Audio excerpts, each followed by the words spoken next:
gaur ere gurekin egoteagatik. Gracias por acompañarnos hoy también y en especial agradecimiento a todas las personas invitadas.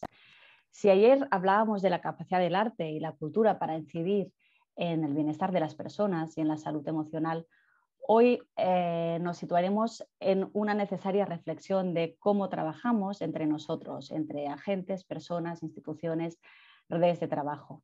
Y por la tarde abordaremos cómo medimos lo que hacemos, el impacto social de nuestros proyectos culturales. Sin más, quiero agradecer muy especialmente otra vez a todas las personas invitadas que hoy nos acompañan y os dejo con la dinamizadora invitada, Nekane Aramburu, gestora cultural y museógrafa. Muchas gracias, Nekane, te doy paso. Egunon, buenos días. ¿Se me oye bien? Perfectamente. ¿Sí? Muy bien. Bueno, pues tenemos una sesión muy intensiva esta mañana, así que voy a intentar hacer una breve introducción y presentar a las personas que componen esta mesa. El encuentro que nos reúne durante esta mañana plantea algo tan importante como qué significa a día de hoy el trabajo en red. Y me gustaría citar a dos de los clásicos que hablan de estas cuestiones desde la teoría y desde la filosofía, pero creo que es importante también tener en cuenta siempre las bases del pasado, ¿no? Y Gilles Deleuze y Félix Guattari desarrollaron el concepto filosófico de rizoma, un término proveniente de la botánica, para definir un modelo de conocimiento que se caracteriza por su multiplicidad o antigenealogía.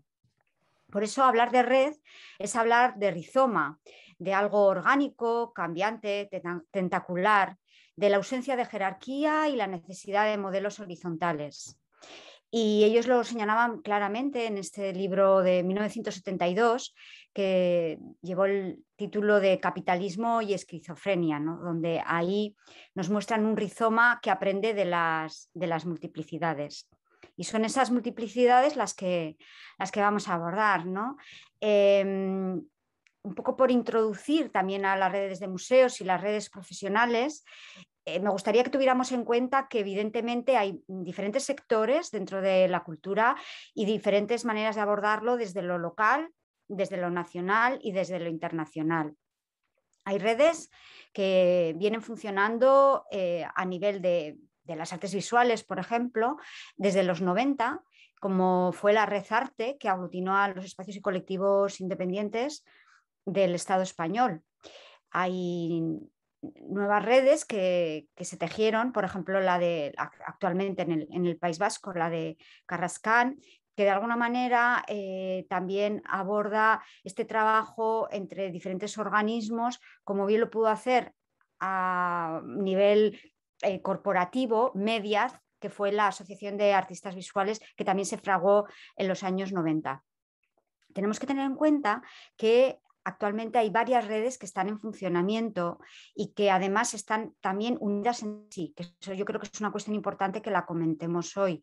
Por ejemplo, ya en el año 2010 empezaron a aglutinarse en el sector profesional las incipientes nuevas asociaciones que a su vez aglutinaban a otras asociaciones. Por ejemplo, la Asociación de Directores de Museos y Centros de Arte, que lleva el nombre de ADACE, el Consejo de Críticos de Artes Visuales, el Instituto de Arte Contemporáneo, IAC, el Mujeres Artes Visuales, MAP, o la Unión de Asociaciones de Artistas Visuales, que, por ejemplo, actualmente llegan a aglutinar a 3.500 artistas, ¿no? Y así un poco por tener cifras, ADACE actualmente somos 48 las personas.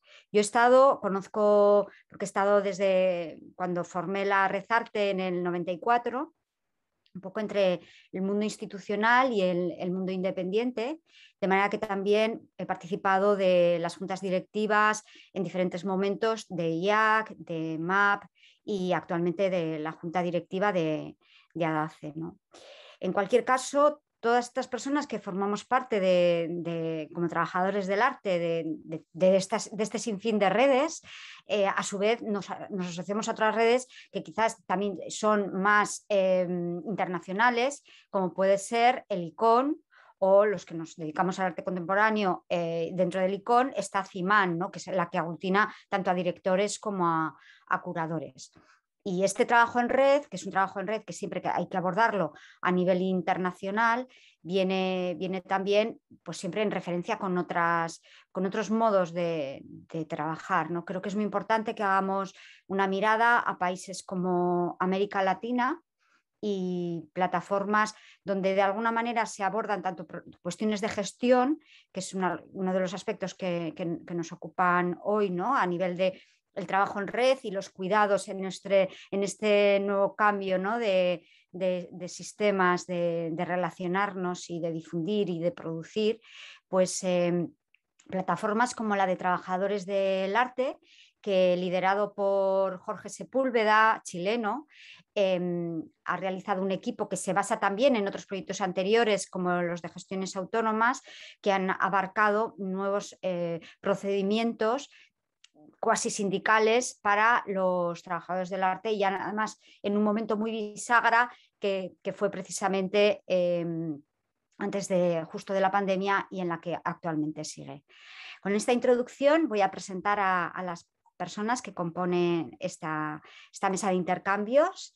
Está con nosotros, y un poco enlazando con el mundo chileno que he citado anteriormente, Alan Trampe Torrejón, que ha representado a Chile en diversas instancias técnicas internacionales como experto en temas de patrimonio y museos, mediante participación en mesas técnicas y comisiones. Además, es miembro fundador del programa Ibermuseos, cuya presidencia asumió entre 2019 y hasta ahora. Ya nos contará.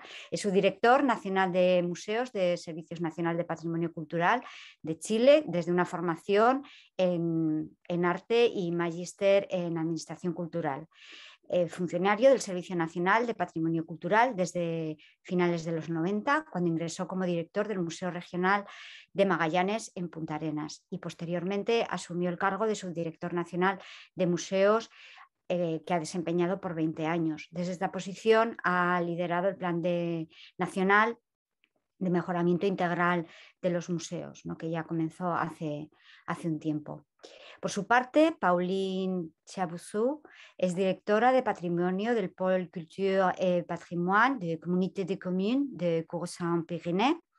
Desde 2009 es responsable además de coordinar Patrimón, una red transfronteriza de museos y ecomuseos y centros de interpretación de patrimonio de los Pirineos, que engloba a 11 socios. Asier Cincunegui Larrea es cofundador de Dar, Producciones Cooperativas de Iniciativa Social. Procede del mundo del teatro, aunque su labor ha sido siempre muy multifacética, como actor, director, productor de teatro desde los años 90, y especialmente volcado tras la crisis económica del 2008 a proyectos también ambiciosos como Arteria, ¿no?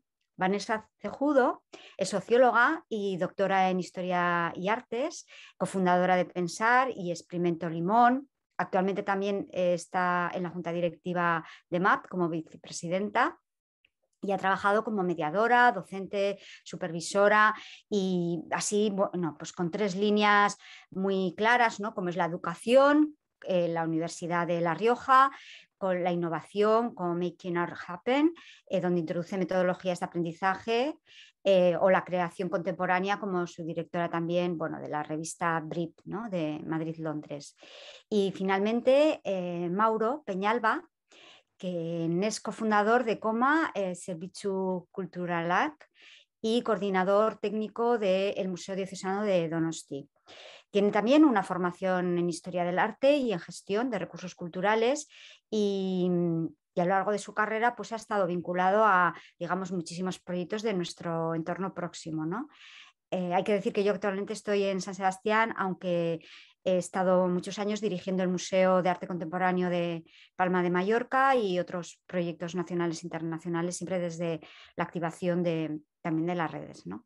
Y bueno, con todo ello vamos a realizar 2 turnos de intervenciones. Una primera de Mauro, Pauline y Alan, donde vamos a, brevemente, en unos 10 minutos, nos van a contar cómo han vivido la pospandemia desde el propio lugar y desde la red, ¿no? Hablando un poco de protocolos, de públicos, de lo presencial físico frente frente a la red. Y luego habrá un segundo turno donde comentarán su perspectiva Vanessa y Asier, y luego haremos un debate conjunto.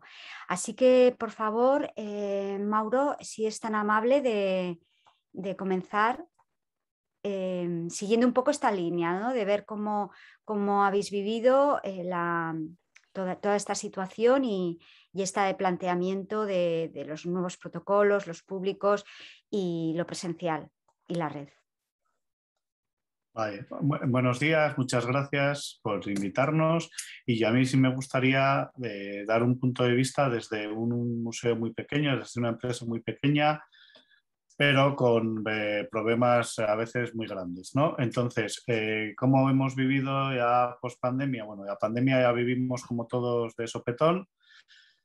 Desde la soledad, la verdad es que nos sentimos muy solos. Hubo un momento de solicitar ayuda en el que desgraciadamente solo respondió una institución, pero bueno, se consiguió abrir, se consiguió reabrir. Tuvimos una reflexión desde el museo de si volcarnos en la red, pero decidimos que no queríamos volcarnos a la red porque hasta entonces no habíamos tenido una presencia muy, muy importante de la red y no creíamos que era el momento, porque eso iba a provocar, que si no había habido una presencia muy activa antes, no íbamos a poder llegar a todo el mundo que queríamos llegar. Y nos exigía además un esfuerzo demasiado grande para otro tipo de cosas. A nivel de protocolos, pues de protocolos es que seguimos todos y los que nos pegamos todos con cada decreto de gobierno de turno, pero nuestra preocupación no era tanto eso, sino intentar dar una salida conjunta, un momento aludiendo al trabajo en red, ¿no? En vez de salir cada uno y hacer la guerra por cada uno por su cuenta, ¿por qué no intentamos dar una respuesta conjunta a esta situación, o por lo menos a poder intercambiar conocimiento o desconocimiento y ver cómo afrontamos el tema de una forma conjunta? A ver, eso no se pudo hacer, nos estamos recuperando como nos estamos recuperando todos, pero sí que nos ha llevado a una reflexión. Yo de antes ya era un convencido de trabajo en red y la pandemia me reafirma en ello. Me reafirma en ello y me reafirma en otro aspecto, que muchas veces el trabajo en red, sobre todo a nivel más local, menos internacional, depende mucho de las personas y de su implicación. Además de eso, yo he podido analizar o he podido ver en mi día a día dos tipos de redes, ¿no? Unas redes más formales, más institucionales, más desde arriba, ¿no? Muchas veces esas redes se llaman redes, pero yo entiendo que no son redes y no es un trabajo en red. Es simplemente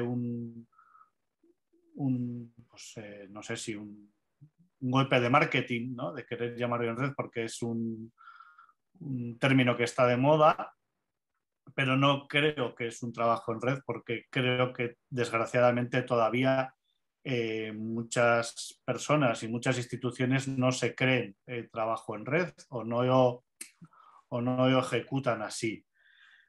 Y por otro lado, unas redes más informales, más personales, más basadas en las personas y menos en las instituciones, que yo creo que a mí es a que me han funcionado y a las que me funcionan,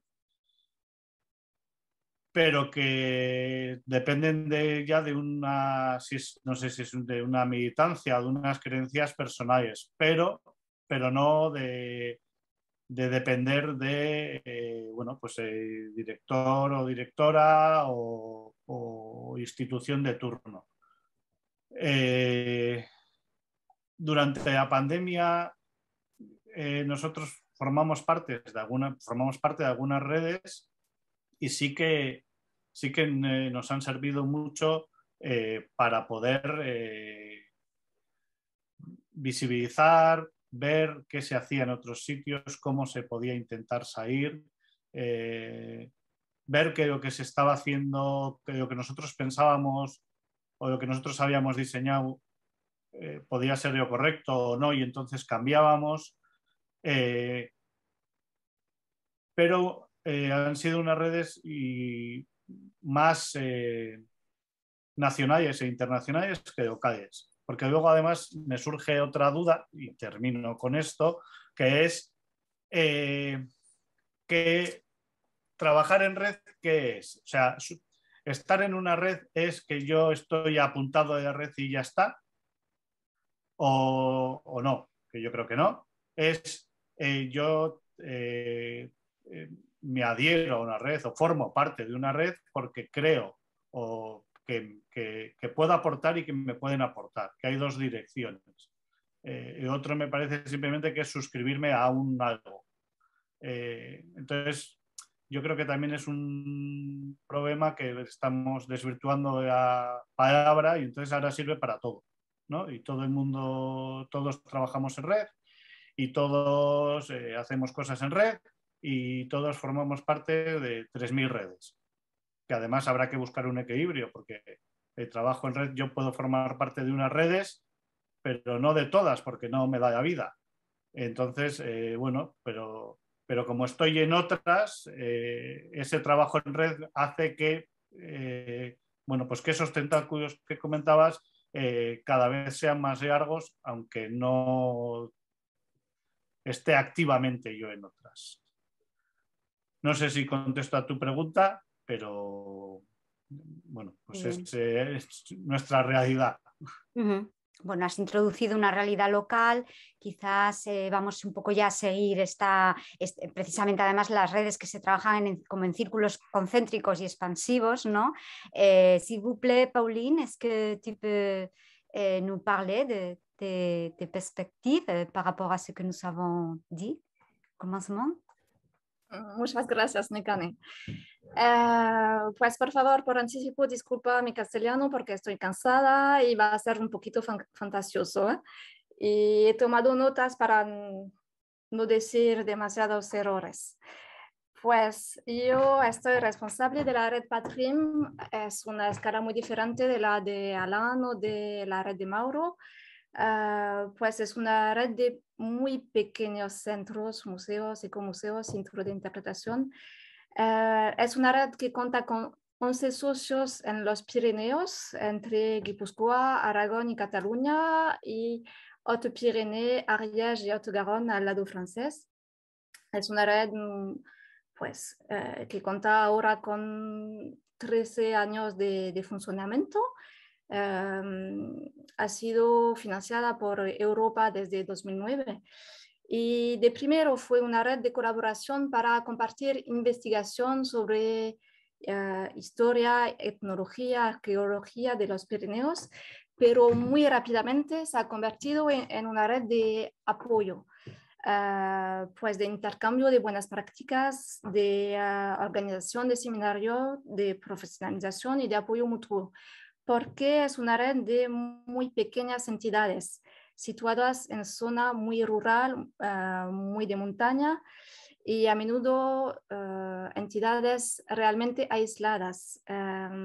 Los técnicos de patrimonio de la red Patrim de primero estaban investigadores en historia de arte, etnología o museólogos, pero deben asumir tareas muy diversas de una gran polivancia, con medios financieros y humanos muy limitados. pues tratamos de hacer investigación, pero sobre todo nos tenemos que organizar las visitas, el marketing, la comunicación, un montón de cosas diferentes.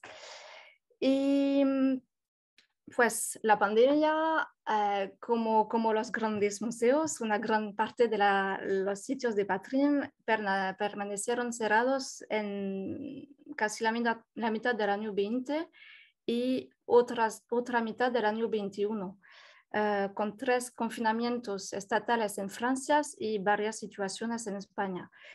Y la situación suscitó, por supuesto, una gran angustia por parte del personal de los centros de Patrim durante el primer confinamiento, sobre todo, y al momento de la reapertura. Y es un poco vergonzoso decirlo, pero realmente la pandemia ha sido una buena oportunidad para el trabajo de la red Patrim.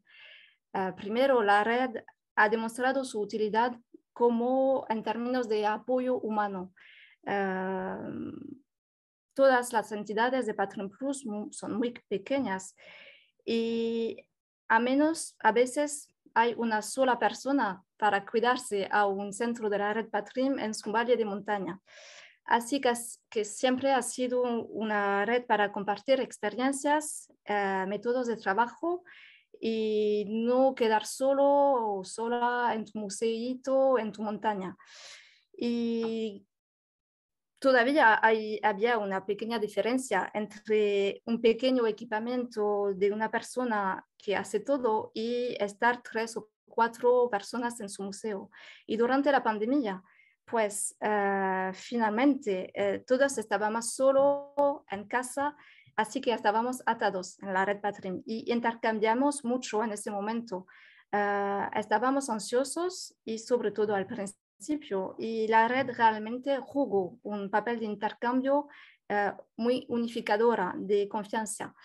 Y concretamente, más allá de tomar noticias de unos de otros, también discutimos los medios para reabrir nuestros sitios, los protocolos que se implementaran y las propuestas para tranquilizar y mantener a nuestras audiencias.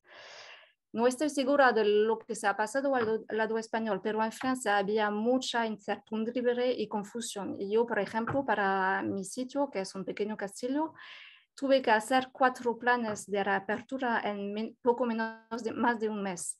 Compartir las ideas protocolarias y con compañeros de la red Patrim, sabiendo lo que se estaba haciendo en varios lugares de España, fue muy reconfortante.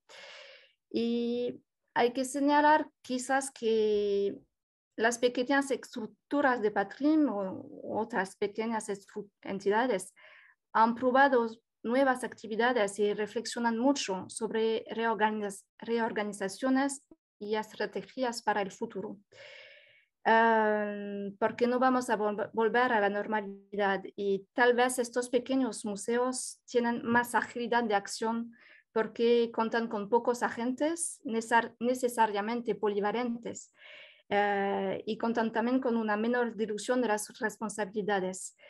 No tiene realmente un marco de referencia, al menos el lado francés. Me pregunto si no es porque estas pequeñas entidades ya eran frágiles antes de la pandemia. Se puede decir que son en perpetuo estado de crisis y con una debilidad o incluso una fragilidad de medios humanos y financieros que las obligan a una reinversión permanente, como si estos pequeños museos o centros de Patrim ya estuvieran en modo gestión de crisis y que el parámetro de la crisis sanitaria se añadiera a todo lo demás. Para la red Patrim, la pandemia, los confinamientos también fue la oportunidad de trabajar en proyectos que teníamos en mente durante mucho tiempo para la red, pero para pues, los cuales que no pudimos encontrar el tiempo para dedicarlos a ellos, como una gran exposición conjunta y publicaciones. Y finalmente fue en la reapertura cuando surgieron los problemas, porque todo estábamos y ahora estamos abrumados con el desarrollo de nuevas actividades y protocolos para atraer a las audiencias de nuevo. Y ahora es mucho más difícil al día de hoy involucrar involucrarnos en la vida y los proyectos de la red porque estamos tan atrapados en la urgencia local de reabrir al público.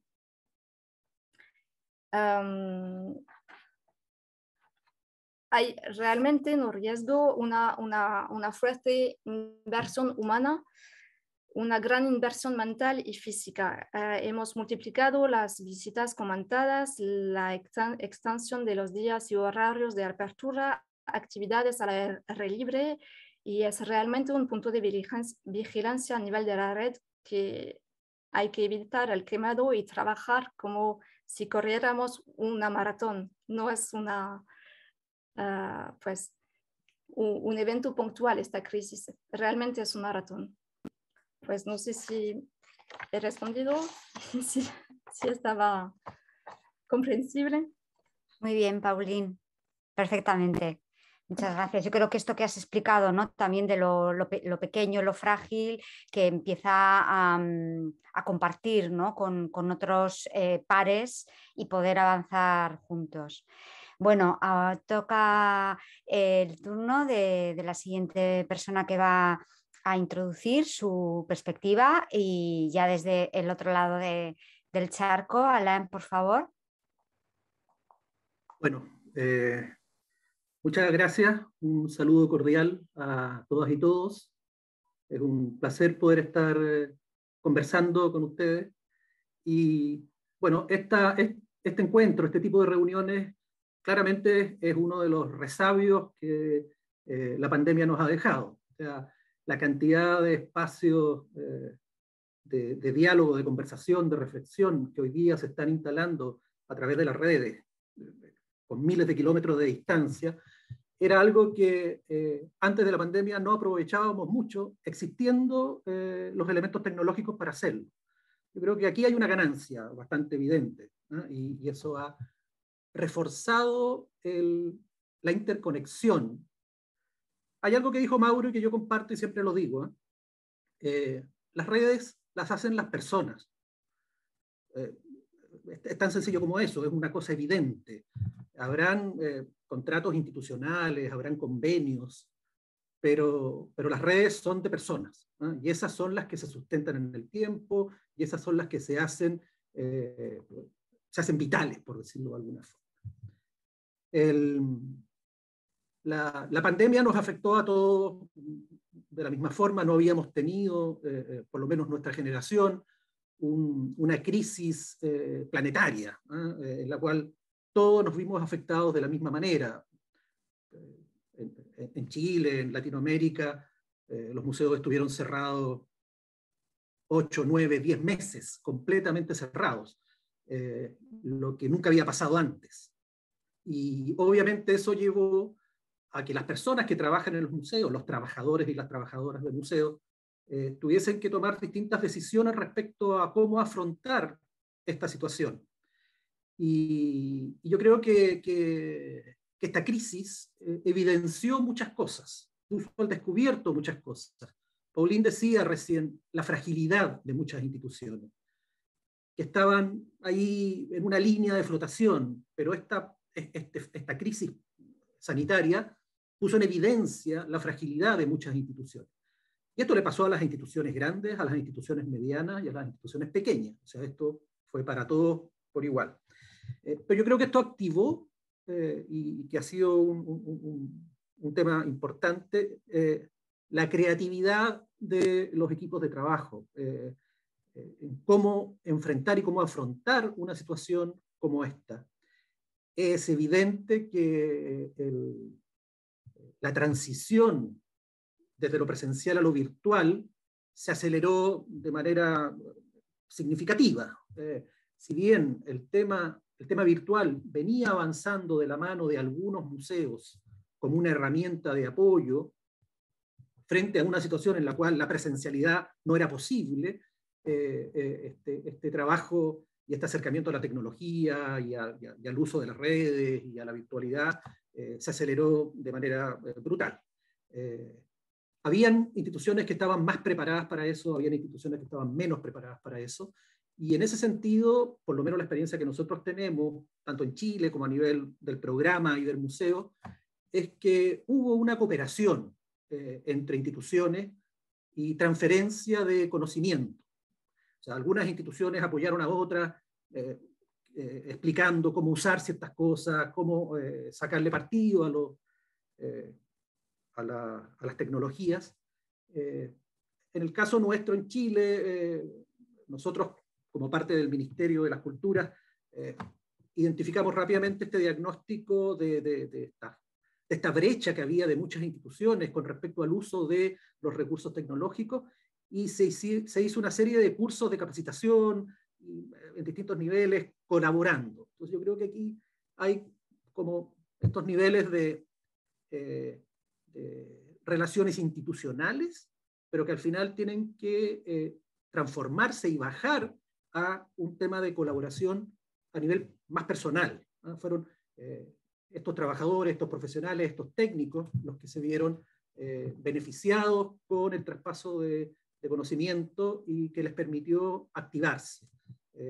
Y fundamentalmente, ¿cuál fue el sentido de esto? El sentido era no desconectarse de sus comunidades, no desaparecer, no perder el vínculo. Así la mayoría de las personas con las que nosotros nos comunicamos de las instituciones museales nos lo transmitieron. Eso era lo que les preocupaba.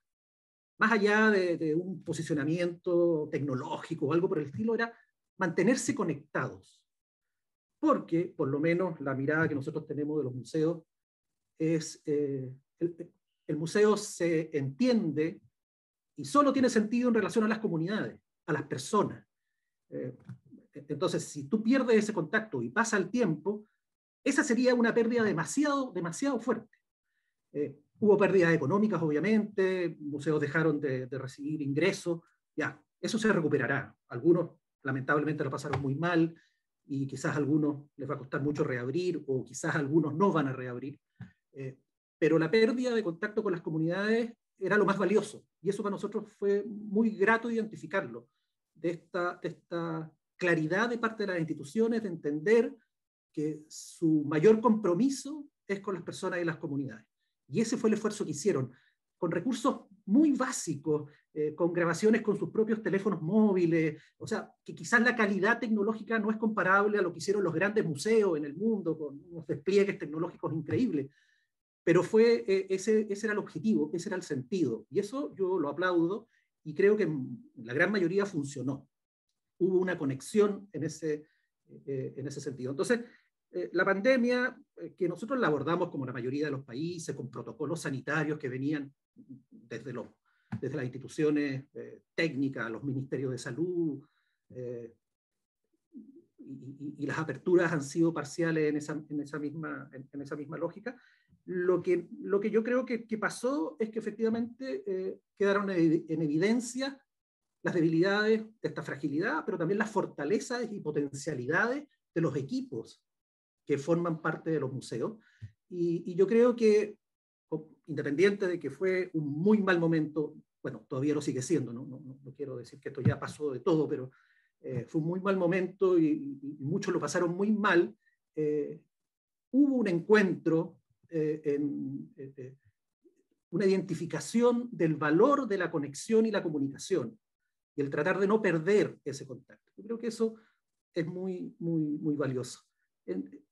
Con esto voy a dar el ejemplo del programa Ibermuseo. El programa Ibermuseo es un programa de cooperación internacional entre gobiernos. Es un programa intergubernamental, que se firman documentos y los países se suman, que tiene un carácter bastante formal e institucional, obviamente. Pero el programa lo que nosotros hicimos es que a partir de esta estructura formal de cooperación internacional, nosotros hemos generado red de personas, redes de profesionales, la comunicación entre ellos. Hoy día eso ya fluye. Y esto lo veo porque muchos de estos encuentros, seminarios, conversatorios, webinarios y todos los nombres que se le han dado a todas estas reuniones, las personas que aparecen son personas que se conocieron trabajando, se conocieron en un curso, se conocieron en un taller, personas de distintos países que tienen un contacto que queda de manera personal y que se suman y colaboran de manera gratuita y de manera voluntaria, digamos, a todo este tipo. Y ahí tú ves que hay una red práctica, vital, que está en las personas, pero que una red de cooperación internacional e institucional colabora para que eso suceda. Entonces, claramente hay distintos niveles de redes y cooperaciones, verticales, horizontales, circulares, anillos, todo lo que queramos, pero insisto, al final lo importante es que personas que tienen intereses comunes se puedan conocer, se puedan comunicar y que estén disponibles para cuando sea necesario. Mauro también hablaba que esperamos de la red. El tema de la expectativa también es un tema súper importante. Un trabajo en red no te va a solucionar todos los problemas. Y quizás muchas veces no va a poder responder a un problema en particular. Pero es importante saber que uno no está solo. Paulín lo decía, ese tema, hay un tema, como las redes son de personas, obviamente que hay un tema humano, hay un tema de empatía, hay un tema de acompañamiento, que yo creo que es súper importante. En ese sentido, nosotros valoramos mucho este trabajo, entendiendo que los espacios institucionales y formales generan un paraguas, porque ahí hay recursos, porque ahí hay otro tipo de cosas, para que las redes de verdad, las redes de personas, se puedan fortalecer y mantener activas. ¿Te parece, Mauro? ¿Me escuchas? Estoy totalmente de acuerdo, me parece genial todo lo que ha dicho Adán. Lo que pasa es que hay veces que echo en falta el paraguas. Mi realidad me dice y he vivido que el paraguas no existe, entonces nos mojamos. Entonces yo reclamo el paraguas, porque el otro ya sé que existe. Y si hay alguien que no, pues bueno, pues no importa, habrá otra persona. Entonces es ese paraguas el que no veo. Muy bien, que no gracias. veo y el que creo que hay que reivindicar. O sea, no lo voy a esperar, no voy a ser pasivo. Lo voy a pedir. Y si lo voy a coger, lo voy a poner.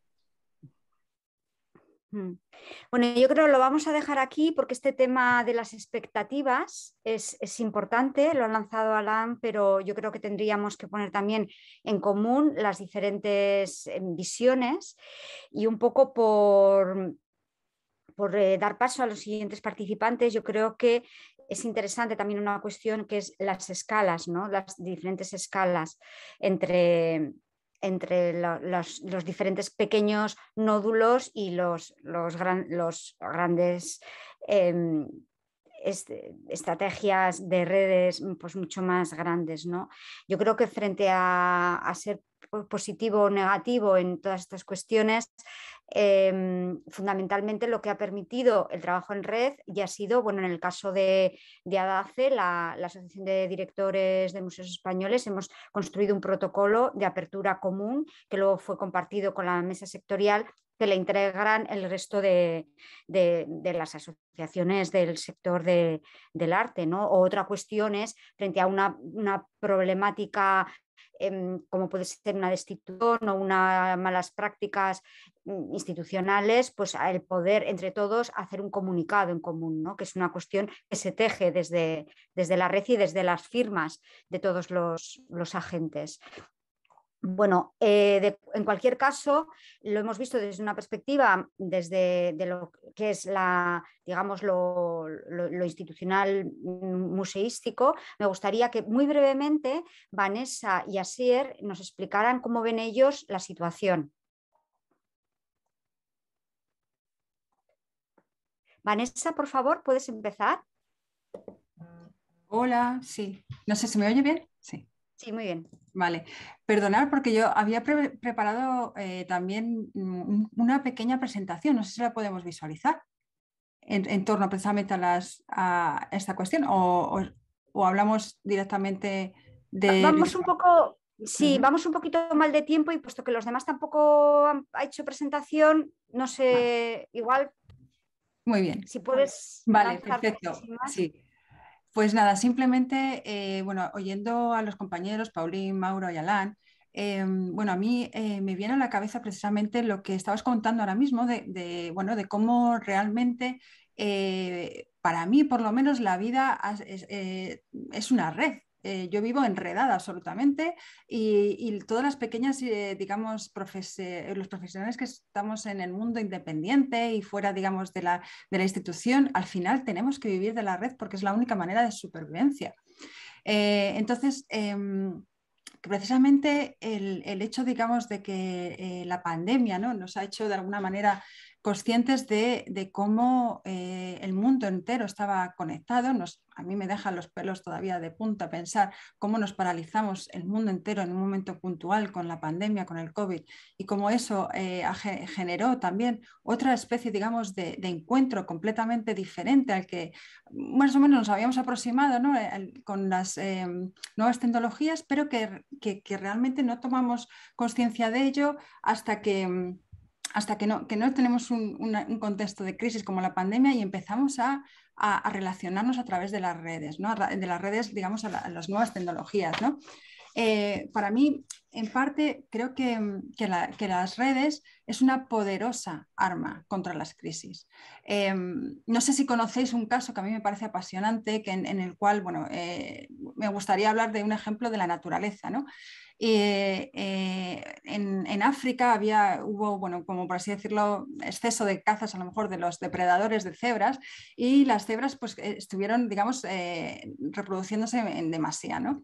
¿Qué pasa? Que en esta cadena, digamos, de este sistema perfecto de la naturaleza, obviamente hay un elemento que se ve resentido, que son, digamos, el árbol del que se alimentaban las cebras. ¿Qué ocurre? Este árbol maravilloso, de repente, cuando se ve amenazado porque hay un exceso de cebras que están alimentándose de él, empiezan a desarrollar un sistema en red maravilloso, que todavía es casi mágico, más que ahora mismo estemos todos aquí conectados por las nuevas tecnologías, y es que hace que estas plantas empiecen a segregar una toxicidad. De esa manera sobreviven a este exceso, digamos, de animales, ¿no?, que es depredadores de esta planta, y al final consiguen sobrevivir. Con lo cual, a veces entiendo yo el mundo de las redes como realmente un estímulo, una fuerza que nos hace, cuando vivimos un momento de crisis, nos hace activar estos vínculos, ¿no?, de alguna manera, y generar esta manera, digamos, de supervivencia, que además es muy... es quizás bueno, muy creativa, muy natural, y por eso, de alguna manera, entiendo que vivimos completamente enredados, que vivimos continuamente con redes alrededor nuestra, pero son esas situaciones, esos contextos que de repente nos hacen saltar y decir, necesito del otro para poder sobrevivir, ¿no? Y en este contexto de crisis, por ejemplo, en el COVID, os voy a contar la situación de dos redes pequeñitas, como decía Nekane, ¿no? Son redes de supervivencia. En el caso, digamos, de MAF, en la que formo parte desde sus inicios, que son Mujeres en las Artes Visuales, y el caso de Brites, que es otra red que surgió desde el 2013 en Londres, y que, bueno, que es una red, digamos, de profesionales que quieren hablar del arte español y el arte latino en Inglaterra, ¿no? Porque estamos todos aquí asentados en Inglaterra. Bueno, pues voy a contar el caso diferencial de cada uno de ellos. El caso, por ejemplo, de Brites Magazine, digamos, éramos una red de profesionales, y nuestra excusa perfecta era poder encontrarnos en algún momento alrededor de un evento artístico y poder hablar y difundir estas cuestiones que estaban sucediendo en este territorio por medio de nuestra red, ¿no?, de Brites. Generábamos también eventos y generábamos proyectos de este estilo. ¿Qué ocurre cuando llega una pandemia como el COVID, ¿no? Obviamente nuestra red estaba absolutamente ligada al territorio. Era era una red de afectividades, de vínculos profesionales, de vínculos de sueños. Incluso nuestra primera edición impresa se llamaba Sueños, porque hay muchos sueños puestos cuando emigras, ¿no? Y cuando tienes este tipo, digamos, de experiencias. Con lo cual, ahí en la pandemia absolutamente bloqueó la red de Brites. La bloqueó porque teníamos la necesidad del cuerpo y de encuentro y del compromiso de la persona enfrente. Con lo cual, la red Brites, por así decirlo, se desinfló. Sin embargo, la otra red, la red de la que también formo parte, ¿no? La de Mujeres en las Artes Visuales, con este efecto de la pandemia resurgió. Realmente son aproximadamente ahora mismo somos unas 620 mujeres del mundo, digamos, del mundo del arte. Y el COVID realmente nos hizo poner en alarma realmente, bueno, en qué situación estábamos viviendo, cómo se iban cayendo todos estos proyectos que son vitales, porque mucho, digamos, de las cuestiones que descubrimos, porque lanzamos cantidad de encuestas, nos pusimos en acción, recogimos cantidad de información, generamos la primera junta, asamblea general, en la cual pasábamos éramos como unas 150 personas reunidas, porque se dio la posibilidad por medio de las nuevas tecnologías, cuando hacíamos estas juntas, estas asambleas generales en distintos territorios, nunca nos juntábamos más de 30 porque no podíamos, obviamente, porque estamos en todo el territorio español, pero por primera vez nos vimos las caras 150 personas o más, no sé cuántas mujeres éramos. Con lo cual, también se activaron una serie, digamos, de cuidados, canales para recibir cómo se estaban sintiendo las mujeres creadoras, las pensadoras, las investigadoras en ese momento, y generamos nuestra, digamos, vehículo, digamos, de visibilidad de estas mujeres era en ese caso era el momento porque estábamos llevando a cabo la Bienal de las Artes Visuales, de las mujeres en las artes visuales, y esta Bienal lo que hicimos fue intentar conseguir muchísima más financiación de lo normal, y conseguimos que se produjeran, normalmente la producción, digamos, a la que se ayudaba a estas mujeres eran en torno a 4 o 6, dependiendo del año, que la financiación que consiguiéramos. En este caso se consiguieron 15 proyectos que pudieron desarrollarse en pandemia. Entonces, ¿qué quiero decir con esto? Que realmente creo que el arma de la red es un arma poderosísima contra la crisis, pero obviamente las redes, como bien decía Mauro, como bien decía Alan, Pauline, está formado por personas. Y luego hay otra serie de elementos que también le dan esa característica, ¿no?, fundamental a la red. El caso, digamos, de Brites, obviamente, como estaba ligada al territorio y genera esta crisis, digamos, de pandémica, pues obviamente se desinfla porque esa red se alimentaba del encuentro físico, por así decirlo. Pero hay otras redes como las profesionales o muchas otras redes que hemos estado viviendo a lo largo de nuestra carrera profesional que obviamente florecen y se digamos, de alguna manera se activan con muchísima más fuerza cuando ocurren momentos, digamos, críticos, como en el caso, digamos, de la pandemia. Y creo que, bueno, que es fundamental el saber que están ahí, el saber que estamos rodeados de otras personas que estamos persiguiendo. Creo que había una parte que comentaba también Alan, ¿no? Decía que la expectativa de la red y demás, y decía Mauro que cuál es el elemento clave, ¿no? Para mí el elemento clave de las redes es el compromiso de estar ahí. Es realmente el que todos estamos unidos por una razón única, una esencial, y luego hay miles de cuestiones aparte, ¿no? Pero hay una esencial que nos une. Así que creo que es fundamental, desde luego, y las redes, desde luego, nos han dado la vida como a estas plantas en su momento en África. Muchas gracias, Vanessa. Bueno, como seguimos yendo un poquito mal de tiempo, quería la intervención de Asier unificarla con el turno de preguntas a cada uno y hablar también en tu intervención, en tu breve intervención, Asier, de las redes de acción directa en las que tú también estás involucrado. Bien, buenos días a todos y todas. Me encantaría veros físicamente. entiendo que Internet y lo digital son una aportación muy importante para desarrollos y trabajos, pero a mí me gustan las personas y me encantaría poder estar físicamente donde os encontráis ahora. Nosotros somos una pequeña cooperativa de iniciativa social que, creando una red que se llama Arteria, estamos intentando generar innovación social en una comarca que se llama Goierri. La pandemia nos pilló en un momento en el que estábamos generando esta red comarcal, en la que en este momento participan 86 creadores y creadoras, 8 ayuntamientos, varios museos, 30 y pico agentes sociales y culturales.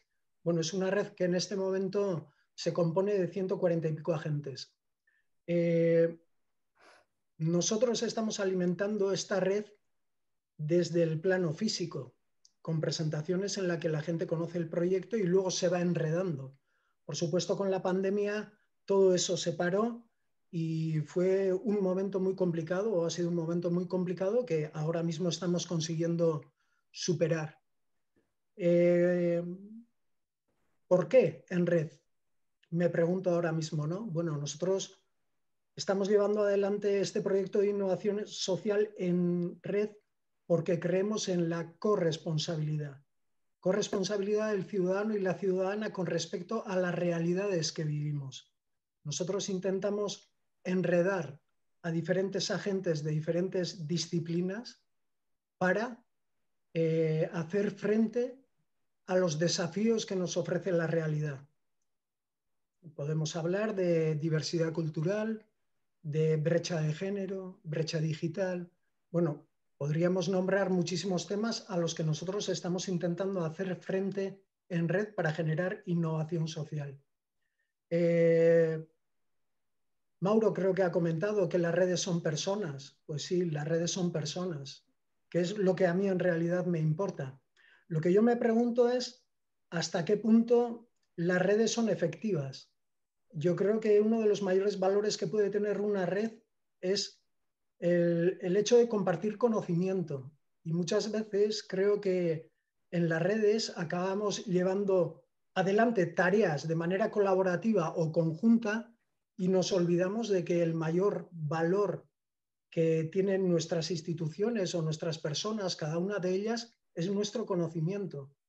Y me genera especial interés cómo conseguir que en una red aflore el conocimiento de todos los participantes.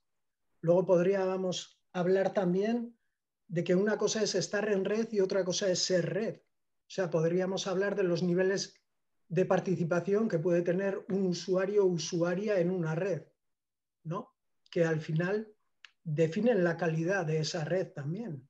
Cuanto mayor compromiso, mayor implicación haya por parte de los ciudadanos y ciudadanas que participen en esa red o instituciones que participen en esa red, mayor calidad tendrá esa red y las propuestas que puedan llevarse adelante. Y como vamos mal de tiempo, pues yo me paro aquí, si os parece bien, y seguimos avanzando. Muy bien, muchas gracias. Bueno, pues has abierto también cuestiones interesantes. Al final, bueno, está claro, todos estáis de acuerdo que las redes se producen porque hay unos objetivos.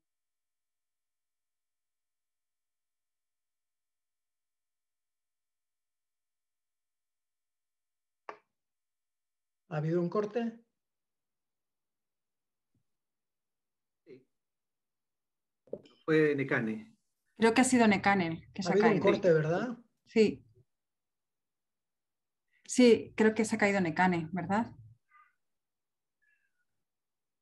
Pero ha vuelto porque mira, aparece su... Mira, sí, parece que ha vuelto, ¿no? Ha vuelto. Estas cosas pasan de la tecnología. Como ya sabemos, le damos un minutito a ver si está por aquí.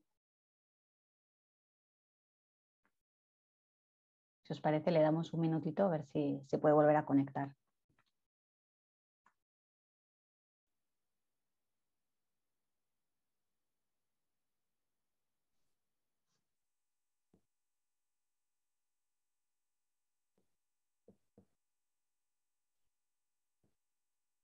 Yo, si queréis, mientras vemos si se conecta. Lo que podemos hacer es mirar si en el chat algunas personas nos han ido interviniendo mientras estabais vosotros reflexionando y hablando, ¿no? Nos comentaba, por ejemplo, bueno, yo os comentaba al principio, pues bueno, Mauro decía, ¿no? ¿Y la red hoy en día qué significa? Y a veces la dificultad de unir intereses, ¿no? Cuando quizá hay en una misma red, pues una red más institucionales, quizá hay unos intereses entre institución e institución y es más difícil, ¿no? Llevarlo a cabo. Lo pequeño, frágil y la red, decía Nekane. Anne nos comentaba, manejar las expectativas en redes es interesante. A veces empezamos con mucha fuerza y nos deshinchamos porque poco a poco vas perdiendo esa energía por el camino, por la falta de tiempo, por tener objetivos diferentes. ¿Cómo podemos manejar estas expectativas? Os preguntaba. Por ejemplo, Anne, ¿no? de empezar con esa energía y por el camino, pues bueno, quizá porque el objetivo inicial no estaba suficientemente claro, no sé, eso lo añado yo, y cómo pues vas viendo que aquella energía inicial se va como agotando, ¿no? Y parece que a veces siempre hay alguien que tira de la red. ¿Quién tira de la red? ¿Son jerárquicas las redes, por ejemplo? ¿Son horizontales? Eso es, pues, es el tema del liderazgo, también Asier en algún momento lo comentabas, también es interesante, ¿no? No sé si alguien, yo os voy soltando, no sé si alguien quiere intervenir y lo hacemos así más ágil. Yo, Marta, mira, bye. voy a ir Alan, de atrás hacia adelante los dos comentarios. El tema del liderazgo tiene un riesgo. A mí me ha tocado ver redes, agrupaciones, organizaciones que tienen un líder, hombre, mujer, o lo que sea, muy, muy claro, muy definido, que tira, todo. Cuando esa persona desaparece, estas redes se desaparecen también. Entonces, siempre es bueno, y es lo que nosotros tratamos de hacer, es de distribuir el liderazgo y la responsabilidad entre más personas, porque si no, tú siempre estás como esperando que sea esa persona que cite la reunión, que haga algo, que no sé qué, y se va perdiendo un poco la fuerza y la energía. Yo creo que apostar a un liderazgo fuerte, que siempre es bueno, y hay muchos ejemplos en la historia que vamos a decir, esto nunca se pudo haber hecho si no hubiese sido por tal persona, ya, y eso será así. Pero tiene el riesgo, nosotros hemos visto como muy buenas iniciativas, una vez que esa persona o fallece, o lo cambian de lugar, o se va a otra parte, se vienen abajo iniciativas que son muy importantes. Entonces, saber distribuir los liderazgos yo creo que es un tema relevante. El tema de la expectativa... perdón. No, digo que yo, a raíz de eso, sí, antes se ha comentado que si una red Nekane que es orgánica, si es orgánica, eso además tendría que ser un poco natural, ¿no? Que hubiera un relevo, un cambio, simplemente, o sea, yo creo que es mucho más natural que no... Pero claro, es natural si hay un compromiso real. Si no hay un compromiso, voy siempre a remolque. Claro, yo quería comentar que precisamente yo creo que las redes son lo más honesto que hay ahora mismo, porque no, si realmente la red necesita o mejor dicho, la gente necesitamos de la red, estamos ahí. Pero cuando de repente hay algo que se va desinflando, que obviamente no hay que forzarlo, yo creo que no nos tenemos que aferrar a esa cuestión, porque es realmente, la red es una estrategia de un momento puntual para conseguir cosas puntuales o para sentirnos arropados en momentos puntuales, pero no tenemos que forzar la red, porque yo creo porque precisamente es súper orgánica y muy honesta. Responde al contexto específico y a la necesidad específica de un momento dado, desde mi punto de vista. Totalmente de acuerdo, y eso tiene que ver con esa expectativa. Las redes se activan y se desactivan, y tienen que servir cuando sean necesarias. Esta expectativa de que esto tiene que durar eternamente, que como que se tiene que mantener en un mismo nivel, es como lo que pasa con las personas. Nosotros tenemos momentos de más energía, de necesidades, o sea, por lo mismo, porque son vitales, también las tenemos que entender así. Entonces, pero claro, lo importante es que sirvan para un momento y para un objetivo determinado. Y no, como pasa a veces, que se autoimponen demasiadas metas, demasiados objetivos, demasiadas cosas, que cuando tú ves que no se empiezan a cumplir, claro, ya vas perdiendo un poco. Entonces, tienen que ser lo más prácticas y concentrarse en algún tema, un proyecto particular. Mirad, fijaros, Nekane se le fue la luz y ha vuelto. Sí, bueno, hubo que reiniciar el router, No con lo pasa cual nada, hemos también, seguido. sí, a mí bueno, así como pequeña aportación y por recoger un poco algunas de las ideas lanzadas, y es esa necesidad de verse personalmente, que comentaba Sier, ¿no? en su intervención, ¿no? Y al final la red es el encuentro.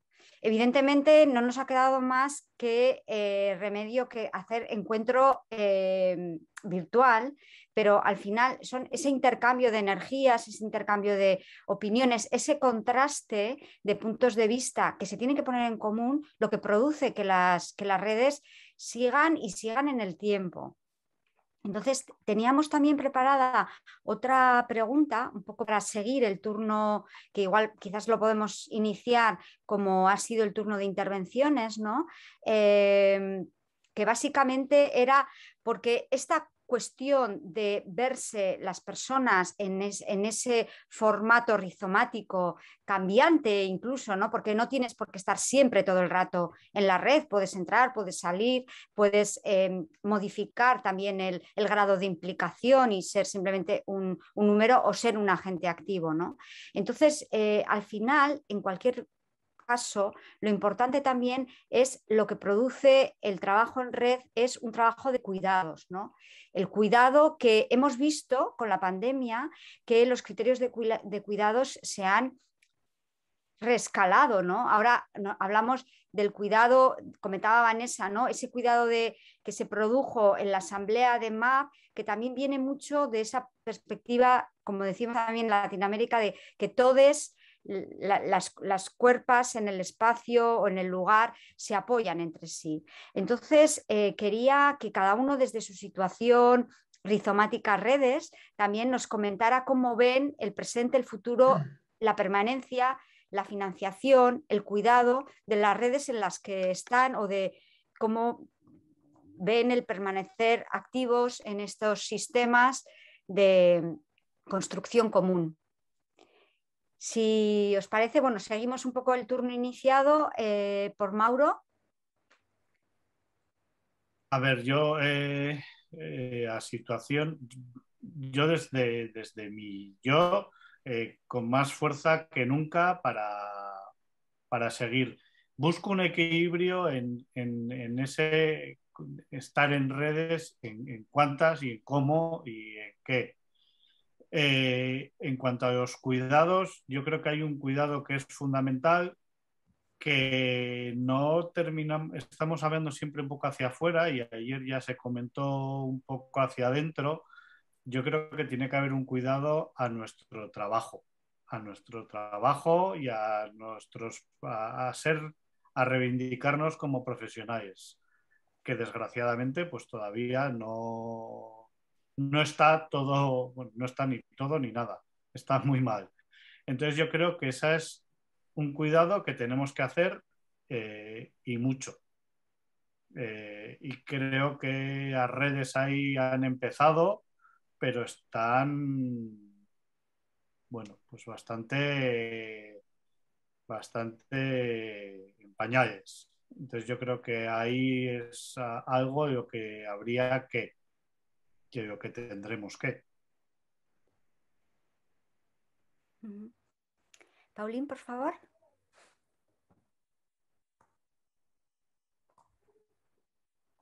No sé si está Paul. Pues es un poquito difícil para mí responder a esta pregunta porque yo voy a dejar la red Patrim después de 13 años de coordinación.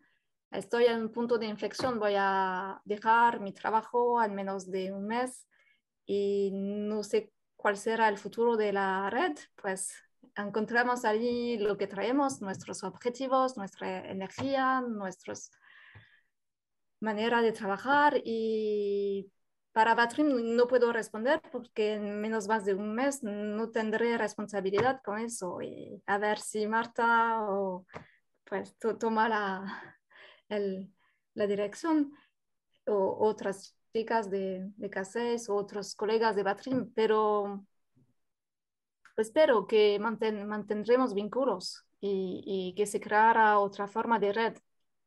Mauro ha dicho está muy interesante, que es muy orgánico y yo sé que con colegas de Patreon, compañeros, ahora después de tantos años de trabajo estamos amigos y de una manera o de otra tendremos ganas de trabajar juntos. Quizás no se llamará Patreon, estará una red menos o más formal, pero de todas maneras mantendremos vínculos. Y pues, de toda manera, estamos en una zona fronteriza y hay varias simulaciones para hacer red y trabajar en red, porque la Europa es una ambición muy clara de la Unión Europea de hacer red y financiar a red. Y los medios financieros no son pues son difíciles a conseguir porque se necesita un importante trabajo administrativo, pero existen.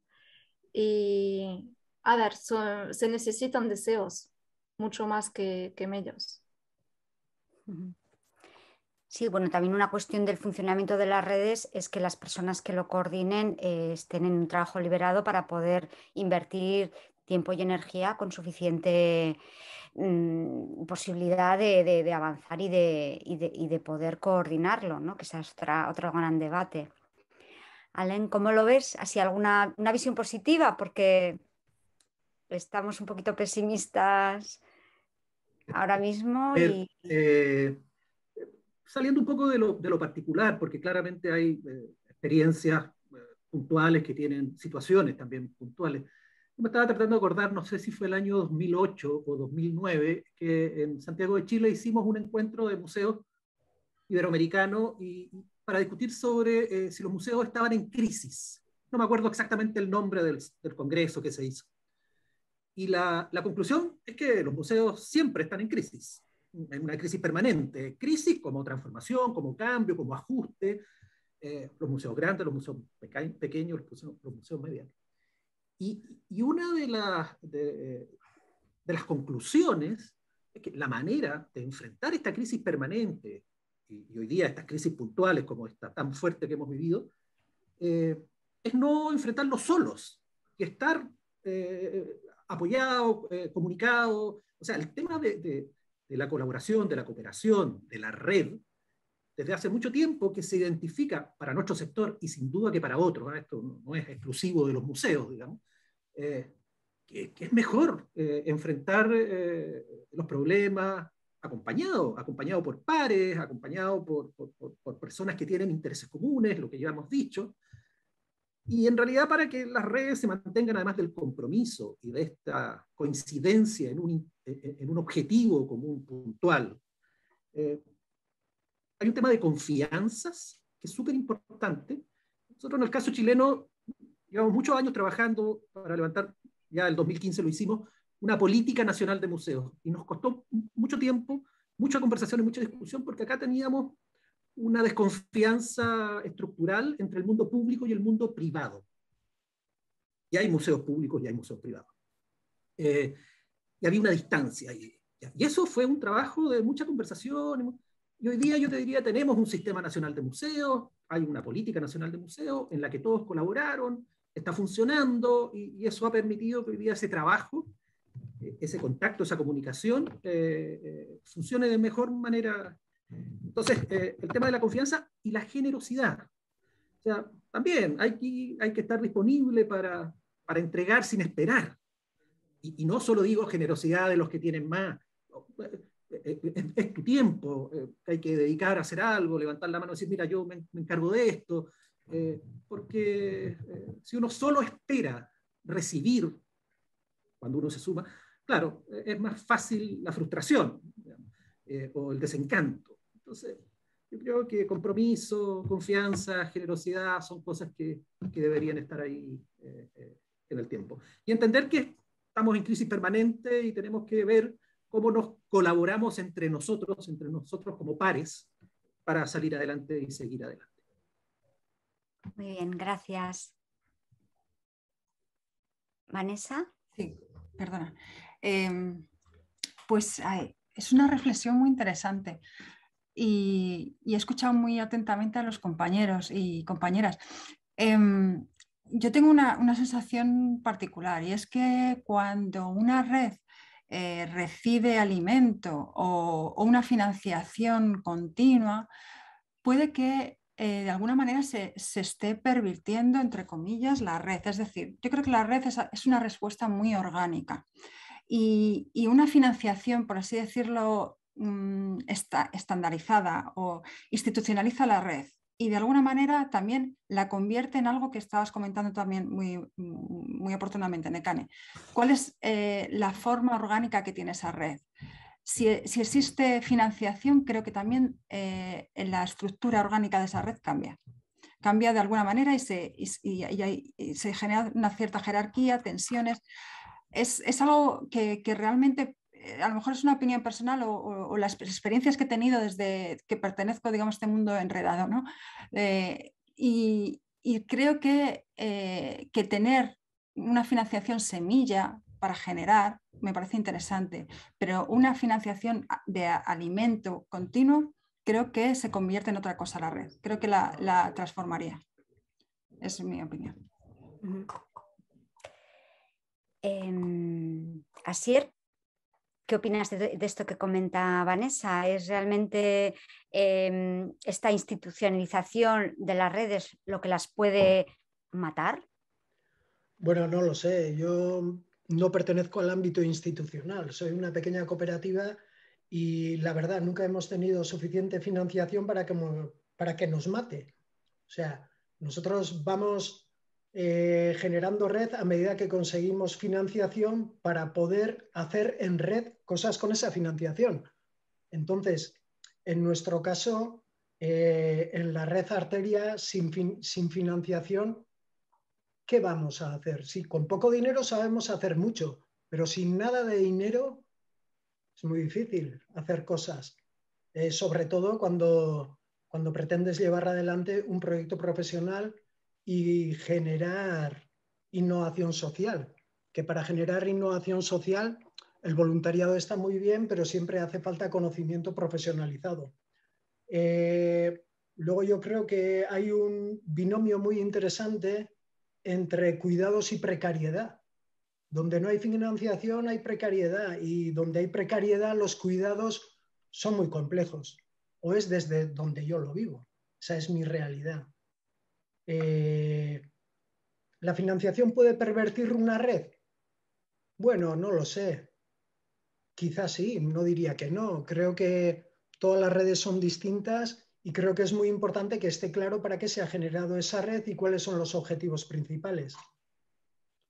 Tensiones hay en todos los proyectos. Yo creo que es natural que en una red haya tensiones. Y con respecto a la jerarquía, bueno, no lo sé, horizontalidad, verticalidad, son cosas en las que me paso pensando bastante tiempo. El otro día lo comentaba.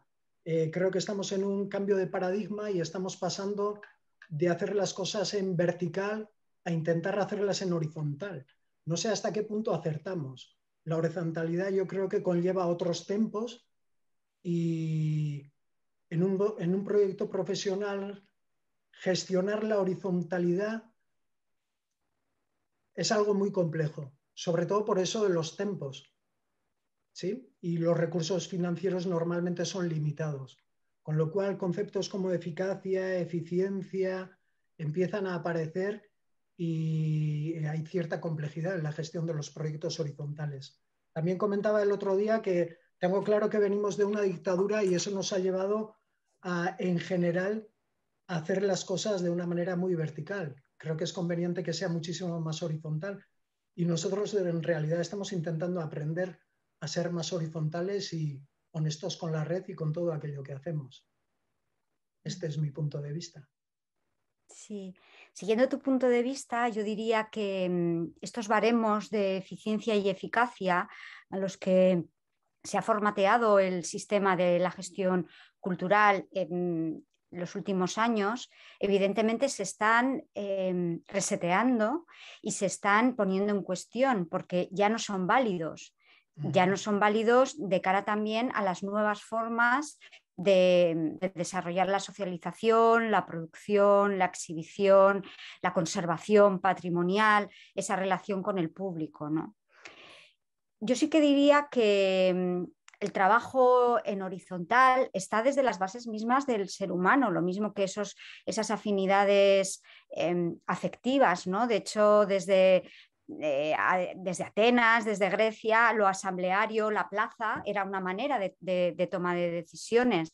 Sí que es cierto que el modo asambleario para muchísimos modelos de funcionamiento se produjeron incluso en la historia del Estado español, ¿no? Las famosas asambleas de los 60 y de los 70, que eran complicadas porque realmente el que más razón tenía era el que más hablaba y más alto, y esto también, las asambleas se convertían también en un sistema heteropatriarcal dominante, con lo cual también era contradictorio, pero al fin y al cabo es un sistema de funcionamiento en el que en esta parte rizomática red, pues evidentemente necesita también esos recursos, ¿no? de democracia, de asamblea. Bueno, yo preguntaría, por no extenderme, porque creo que lo interesante también es escucharos a vosotros, esos nuevos baremos a los que se enfrentan los diferentes modos de operar en colectivo, que es un poco lo que nos reúne también, ¿no? Lo colectivo,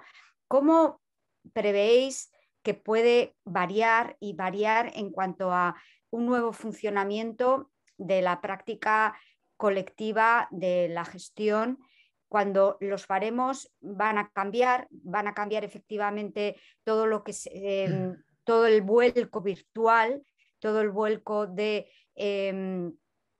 la nueva fragilidad, yo la llamo la nueva fragilidad, la nueva fragilidad, como veis, estos nuevos baremos y estas nuevas estrategias de funcionamiento en colectivo.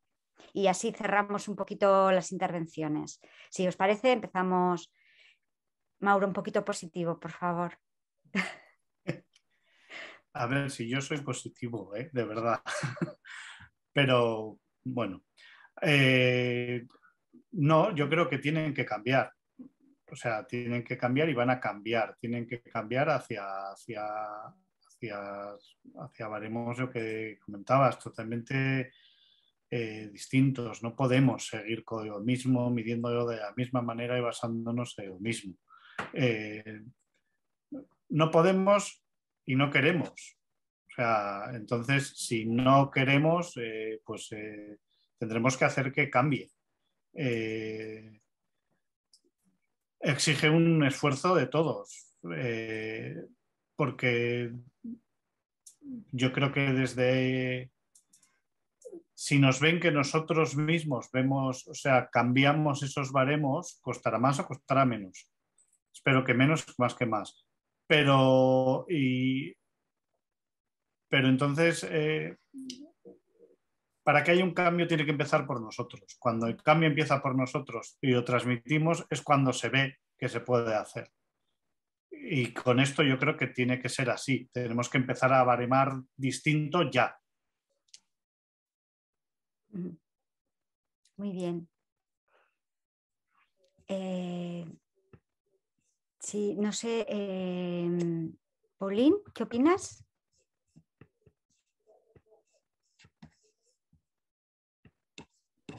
Pues disculpas porque no estoy segura de bien entender la pregunta. Yo realmente no entiendo lo que significa cambiar el funcionamiento. No he bien entendido. Y bueno, te doy un ejemplo, quizás aquellos baremos en los que y exigencias era pues eso, de eficiencia, de eficacia, o por ejemplo una cuestión muy práctica, ¿no? O sea, que uno fuera privado o público, pero era las cifras, era tener cifras de visitantes, otro tipo de calidad y cualidad, que era la exigencia de visitantes. Ahora de repente nos planteamos qué visitantes, cómo. Por ejemplo, eso sería si tú percibes que en este tipo de, como decía Mauro, unión de diferentes agentes, estés donde estés, pero se va a conseguir cambiar ese tipo de nuevas exigencias de la gestión, como puede ser, por ejemplo, número de visitantes.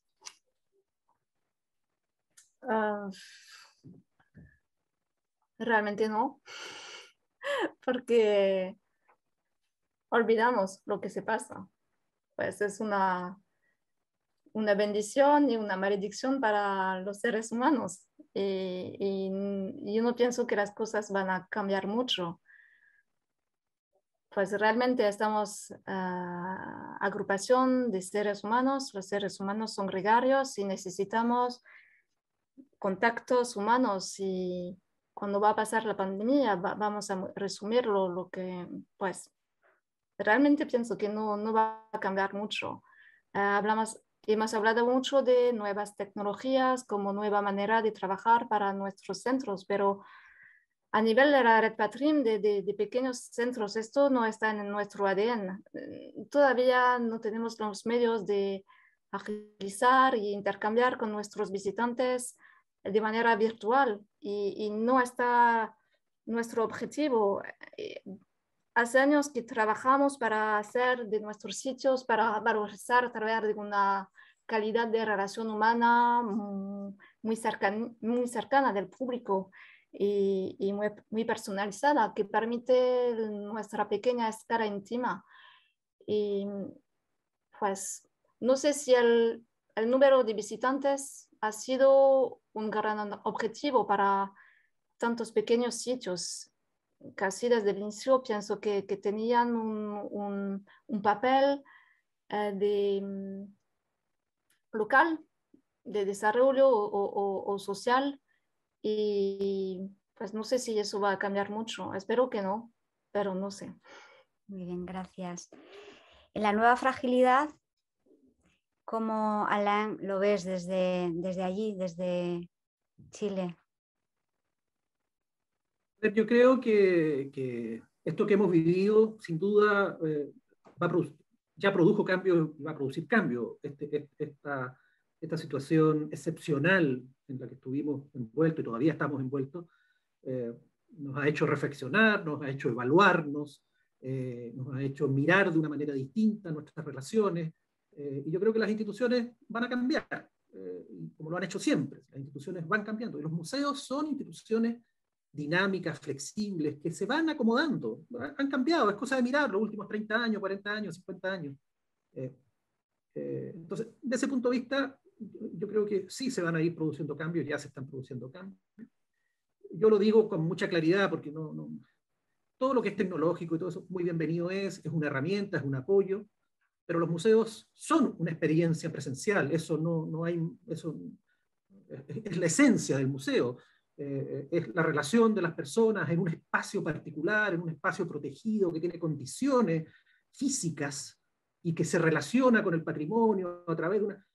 Eso no es reemplazable con la tecnología. La tecnología colabora, acerca, permite llegar a personas que a lo mejor físicamente no van a llegar, pero lo que hace es darle una muestra, no es la relación de verdad. Entonces, eso yo creo que nuevamente volveremos a aquello. Y el tema de lo que nosotros llamamos indicadores, los indicadores de gestión, o que la prensa denomina de éxito. Un museo exitoso es al que va mucha gente, claramente no, eso todos nosotros lo sabemos. Nosotros en el caso de Chile venimos ya hace más de 20 años negociando con las distintas entidades que nos evalúan, y pasar de indicadores cuantitativos a indicadores cualitativos. Si bien cuando hay un aporte estatal, evidentemente hay que mostrar ciertas cifras que justifiquen un poco ese aporte, pero esa no es la única variable ni la más importante. Yo no saco nada con que pasen cientos de personas por las salas de un museo si a esas personas no les queda nada o no les pasa nada. Como nosotros tenemos una concepción de los museos con una vocación social, nosotros siempre miramos y ponemos, y yo lo digo siempre a la gente que me escucha, la finalidad última, pues los museos hacen muchas cosas, conservan, investigan, documentan, tienen acciones de extensión, pero ¿para qué? Entonces la finalidad última para nosotros es aportar a mejorar calidad de vida. Esa es nuestra finalidad. Si los museos no hacen eso, son centros de investigación, son depósitos de colecciones, son salas de extensión. Pero un museo tiene que tener claro que todo eso que hace tiene una finalidad. Y aportar a mejorar calidad de vida no se mide contando el número de personas. Hay otras variables. Y en eso estamos, ¿eh? Y hemos avanzado, hemos logrado hacer algunos avances en esa línea. Muy bien. Vanessa, ¿qué opinas? Pues yo sí quiero aportar un pequeño guiño positivo a todo esto. Y sí, es verdad que la pandemia ha acelerado una tendencia a nivel uso de las nuevas tecnologías y generar este tipo, digamos, de nuevas relaciones. También ayer, por ejemplo, Marian López Cao comentaba en este mismo encuentro una cosa que realmente pues, genera cierta luz, ¿no? Y es ese tipo de brechas que ha permitido que esta situación pandémica genere como entornos pequeños, experiencias mínimas, muy cercanas, muy humanas, que nos escuchemos todos. Esto es muy red. Ella contaba cómo se sentaban, no sé si máximo 8 personas delante de una sola obra, porque no van a abarcar todo digamos, el centro de Conde Duque, donde estaban llevando las experiencias, y hablaba una persona de 80 años, lo mismo que un niño de 5, como una mujer de 20. Con lo cual, creo que también la pandemia nos ha puesto un poco en valor todo este tipo, digamos, de cuestiones que nos hablan de cuerpo, de compromiso real, de la cuestión, digamos, del encuentro, ¿no? Del encuentro físico. Con lo cual, creo que en este punto quizás las nuevas las instituciones, los museos y demás pueden explorar este tipo de experiencias como o experiencias, digamos, de calidad y de verdadera encuentro con el arte. Más que una visita es una experiencia. Y al final, pues yo creo que eso sí que nos lo ha permitido, pues este tipo de bofetada que nos ha dado la pandemia, ¿no? Que si hay que rescatar algo es precisamente poner en valor esta cuestión, ¿no? Más física y más experiencial, ¿no? Así que quizás a lo mejor este tipo de cuestiones pues empiezan a contabilizar, digamos, los baremos de las instituciones de cultura y de arte y empiezan a pensar que a lo mejor no hay que contar muchas personas porque la crisis de la pandemia lo que nos ha dicho exactamente es que nos estábamos pasando, que la escala era demasiado, que no podíamos hacer eventos tan sumamente exagerados. Nos ha penalizado el hecho de encontrarnos mucha gente. Volvamos al pequeño espacio, a la escala pequeña, a lo local, a lo próximo. Y eso quizás sea una cosa que empieza a calar y empieza a contemplarse como una cuestión a valorar dentro de las instituciones. Muy bien. Asier, última intervención. No se te oye.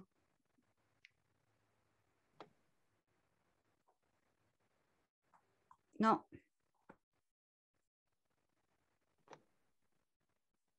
Quizá tienes el micro apagado, Asier. No, ya. Si Ahora lo estaba sí, entendiendo, vale. pero se iba. Bueno, decía que calidad, escala, experiencia, palabras con las que estoy totalmente de acuerdo y que me parece que deberían de tener un valor que ante los indicadores que hay en este momento no sé si se reconoce el valor real que tienen.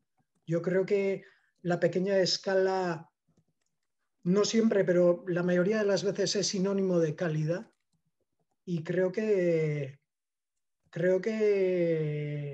bueno, me gustaría que esos indicadores con los que medimos la cultura fuesen cambiando para todos.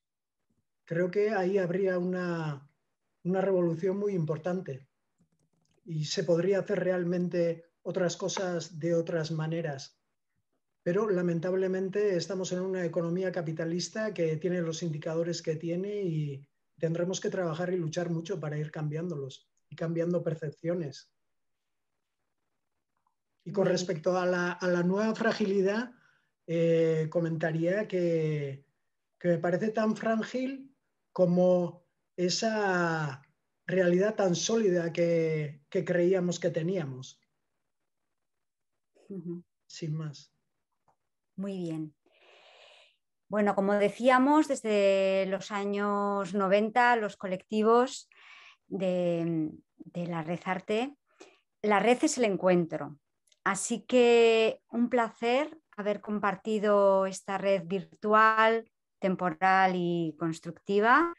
Mauro, Pauline, Alain, Vanessa y Asier. Gracias a todos y ante todo a K6 por haber organizado esta sesión con tanta profesionalidad.